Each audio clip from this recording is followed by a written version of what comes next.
to Wonderland, we've got it all. Potions and pastries that make you grow tall.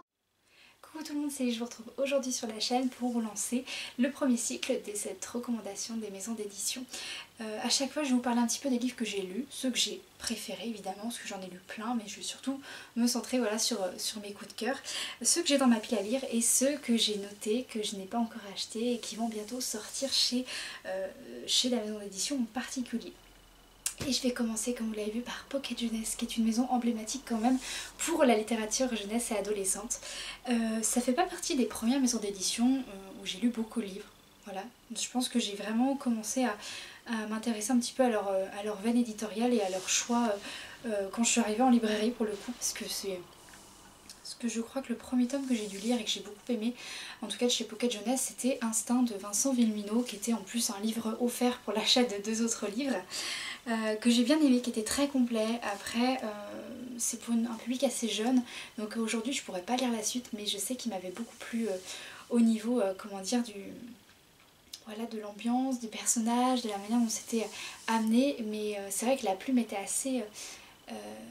en tout cas pour moi, pour là où je suis rendue aujourd'hui, ça manquerait un petit peu de maturité et du coup j'aurais du mal pour le coup à vraiment me mettre dedans, à me mettre, voilà, à me plonger dans l'histoire, j'aurais un petit peu de mal pour le coup. Si vous entendez des bruits de papier, c'est que j'ai tout noté ici et il y en a certains que je n'ai plus avec moi parce qu'on a déménagé et j'avais déjà du mal à caser 2 bibliothèques, donc voilà, j'ai dû laisser des livres dans des cartons, en tout cas ceux que j'ai déjà lus. Dans les autres lectures que j'ai beaucoup aimées de Pocket Jeunesse, il y avait évidemment La Carte des Confins de Marie Répelin. J'ai lu que le premier volume pour l'instant, je sais pas si je lirai la suite, il faudrait que je me replonge quand même dans le tome 1. Mais je sais que j'ai bien aimé, il y avait quelques détails qui m'ont pas forcément plu. Je saurais plus vous dire lesquels, il faudrait vraiment que je le relise pour le coup. Mais voilà, j'avais bien aimé La Carte des Confins, le tome 1. Il y a L'École du bien et du mal aussi que j'ai beaucoup aimé. Ça c'est pareil, je lirai pas la suite parce que en tout cas pour moi le 1 m'a suffi et ça me suffit aussi pour voilà, parler un petit peu de la série et la conseiller aux enfants. Ensuite vous avez les Hunger Games tome 1, tome 2 et tome 3. Alors là ce coup-ci j'ai un petit peu triché parce qu'en fait je les ai lus en anglais et non chez Pocket Jeunesse. Mais comme c'est Pocket Jeunesse qui les édite, voilà. Je pense lire les autres qui sont sortis, la balade du serpent et de l'oiseau moqueur et la dernière, mais il faut que je les commande en anglais parce que j'ai déjà essayé de les lire en français et j'ai pas réussi pour le coup. Peut-être un défaut de traduction ou voilà, le fait d'avoir eu en fait l'accès aux deux, j'ai préféré la langue originale. Mais ouais, je les ai en anglais et je pense que je lirai en tout cas ceux-là en anglais aussi. Vous avez évidemment toutes les chroniques lunaires, voilà les 4 tomes de la série que j'ai dévoré de Marissa Meyer, que j'ai beaucoup aimé. J'ai lu aussi une sorte de hors-série, oui c'était Heartless, qui était une réécriture de La Reine de Cœur d'Alice au Pays des Merveilles que j'ai adoré. Il y avait aussi, là je ne l'ai pas noté, mais normalement c'est dessus. Non, c'est Marissa Meyer mais elle n'est pas chez Pocket Jeunesse. J'allais vous parler d'une de ces séries mais je l'ai mis dans chez un autre éditeur. Évidemment on a Amande que je n'ai pas là mais qui a été mon dernier gros coup de cœur que je recommande tout le temps à la librairie, qui fait beaucoup de bien, qui est émouvant, qui est vraiment plein de petits... qui est très complet pour le coup et franchement littérature asiatique c'est un de mes préférés chez Pocket Jeunesse. Et vous avez La Fille Renard aussi que j'ai lu, que j'ai bien aimé. Après faut pas le lire quand vous voulez un livre avec du rythme, avec beaucoup de rythme, parce que moi j'ai eu un temps de flottement dedans qui a failli me faire poser le livre et partir sur autre chose. C'est vraiment le livre chouchou, cocooning de la fin de l'année pour le coup, vraiment même autour de Halloween. Il marche très bien. Moi j'aime bien parce que aussi le personnage principal peut apporter beaucoup de valeur. Il y a des petites morales mais son développement est très intéressant. Pour tous les enfants voilà, qui commencent à avoir des complexes, qui doutent d'eux, c'est un chouette livre parce qu'on a une petite fille qui est dans le même cas, qui va vraiment apprendre à aimer notamment ses oreilles de renard, qui va essayer de dépasser ses peurs et de prendre son courage à deux mains. Et franchement moi j'aime beaucoup l'univers. Je pense qu'il y a la suite un jour mais pour l'instant c'est pas au programme, il y a tellement d'autres choses à découvrir. Mais voilà, ça c'était un des derniers titres que j'ai lu. Pour ce qui est des livres qu'il y a dans ma pile à lire, au total j'en ai 5, je m'en sors assez bien. J'ai du retard sur certains d'entre eux, il y en a qui sont pas prévus parce que Pocket Jeunesse, j'ai déjà croisé du monde de chez Pocket Jeunesse en fait à ma librairie, parce qu'ils y viennent voilà, pour les vacances. Et on a bien échangé, et c'est vrai qu'il y a de temps en temps je reçois des services de presse que j'avais pas forcément demandé. Donc déjà merci beaucoup, mais c'est vrai que du coup il faut que je fasse un choix sur ce qui va arriver sur mes tables en librairie et ce que j'ai envie de lire des fois. Mais c'est des chouettes surprises pour le coup au niveau des services de presse que je reçois, donc c'est toujours bienvenu. Merci beaucoup de penser du coup à moi.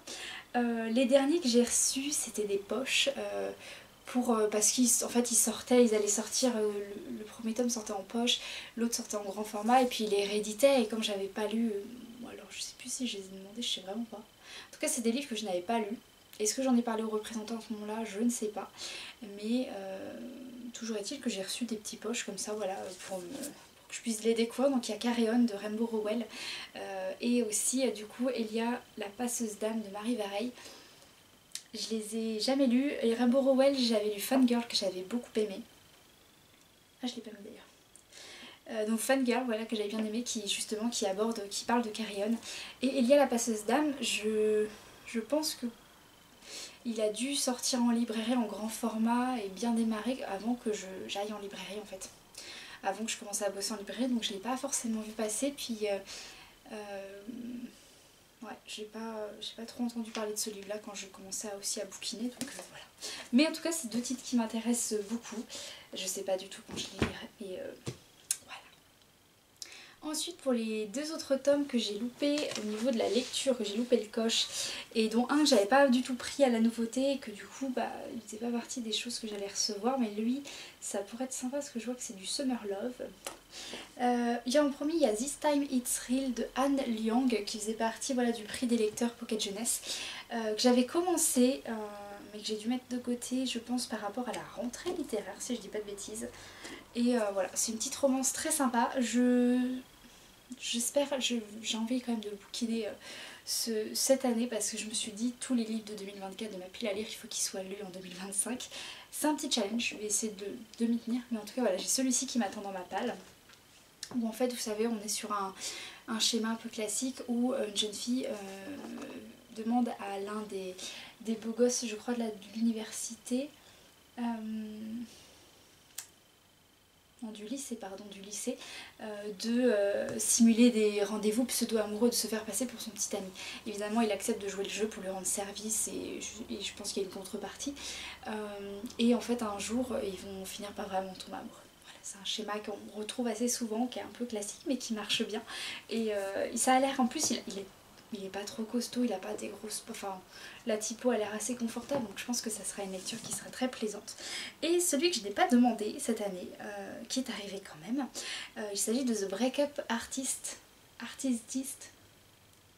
voilà bref, de Adriana Mater, qui sortait le 3 avril 2025, ça c'est les épreuves non corrigées. C'est un beau pavé pour le coup. Et là c'est pareil, apparemment c'est un couple d'amis qui crée une entreprise de rupture amoureuse. Et en fait leur but et leur objectif, eux, c'est de faire rompre les couples, et il faut surtout pas tomber amoureux. Et un jour bien sûr ils tombent amoureux, voilà, tout simplement. Peut-être que je me suis dit peut-être que je le lirai ce mois-ci, mais je sais pas si j'aurai le temps. Mais comme je vois que l'autrice, son nom de famille commence par un M, et comme vous savez sur le groupe Au Pays des Lecteurs, on fait un défi annuel où chaque mois il y a des lettres à lire. Et là ce mois-ci c'est le M et le N. Peut-être que je le lirai ce mois-ci, mais c'est vraiment pas sûr à 100%.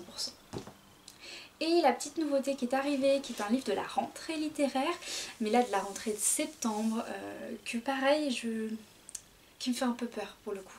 Il s'agit de Nous dominions le monde de Vincent Villeminot. Désolée pour le petit bug. Et il sort le 11 septembre.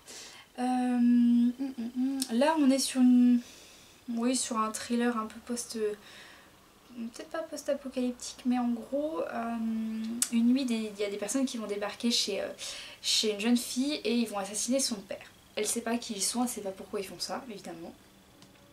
Et elle va apprendre que son père appartient à un peuple assez ancien qui s'appelle les Ifs. Elle n'en a jamais entendu parler, et ce peuple en fait il menace la terre entière actuellement, sur l'humanité entière. Elle ignore aussi qui est sa mère, est-ce qu'elle est vivante, est-ce qu'elle fait partie de ce peuple-là. Et du coup la jeune fille devient un peu la proie de ces deux clans, les Ifs, donc le peuple ancien, et ceux qui les traquent. Et du coup elle va devoir essayer de fuir, de leur échapper à travers toute l'Europe. Et voilà.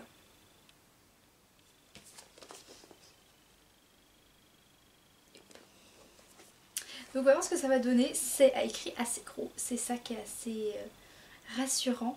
À voir après au niveau de la construction de l'univers, comment il est amené, comment ça va se présenter. Mais voilà, j'ai hâte de découvrir un petit peu tout ça. Et par rapport à ma wishlist, parce que oui, il y a quand même une petite wishlist. Chez Pocket Jeunesse, je vois que j'en ai mis un que je n'ai pas... Ah oui, que je l'ai pas mis. J'ai lu aussi Affronter la nuit. Je vais vous en parler de celui-là de Marie Répelin également. J'ai bien aimé. Après, voilà, il ne faut pas le lire après Fourth Wing. Et on retrouve quand même une bonne influence de Divergente, Hunger Games. De toute façon, c'est les lectures qui ont forgé la génération maintenant, la jeune génération qui écrit. Donc c'est normal de retrouver ce petit côté, cette petite influence. Je vous en parle parce que je l'ai mis dans ma wishlist, le tome 2. J'ai envie quand même de découvrir un petit peu comment ça va évoluer ce début de série. Même si le premier tome était assez prévisible pour certains aspects, donc on va voir. Et après c'est des classiques pour le coup, vous les connaissez, moi je les ai jamais lus, je les ai jamais achetés pour les lire, mais ça m'intéresserait un jour de lire au moins le tome 1, notamment la série des Assoiffés, Inheritance Game, Néo et les chroniques de Spiderwick. Les chroniques de Spiderwick, je les conseille assez souvent à la librairie parce que je connais un petit peu l'histoire, le speech. Après la plume, je n'ai pas encore lu, donc c'est vrai que je ne me suis pas posée pour découvrir un petit peu l'univers. Mais c'est un film qui a marqué mon enfance. Je ne sais pas si certains d'entre vous l'ont vu, mais pour le coup c'est vraiment une ambiance que j'ai beaucoup aimée, celle du petit peuple, mais avec un côté un peu sombre, un petit peu mystérieux, avec de l'action et de l'aventure. Et c'est un film, en fait, la première fois que je l'ai vu, il m'a fait peur par certains aspects. Je pense que j'étais très jeune quand je l'ai vu pour la première fois. Et en fait, après, j'ai pas pu m'empêcher de le re-regarder. C'est vrai que c'est un univers qui me plaît et qui était très plaisant. Et j'aimerais bien lire la série et acquérir, je pense, la série parce que déjà, elle est sortie dans un format qui est absolument magnifique avec des illustrations de Holly Blake et avec des couvertures reliées, des couleurs assez marquantes avec un petit signet en tissu et franchement... très sympa. Et donc voilà, c'est tout pour mes recommandations, enfin pour vous parler un petit peu des lectures que j'ai fait autour de Pocket Jeunesse. Si vous avez un top 5, voilà, on va faire ça, je vous mets au défi de me faire un top 5 de vos lectures de Pocket Jeunesse en commentaire et de me dire voilà pourquoi aussi vous les choisissez. Mais parmi tous vos livres lus et aimés chez Pocket Jeunesse, faites-moi un top 5 en commentaire, je regarderai un petit peu de quoi ça parle et peut-être que je les ajouterai à ma wishlist. Et en attendant la prochaine vidéo, je vous dis à bientôt et je vous souhaite une très bonne lecture.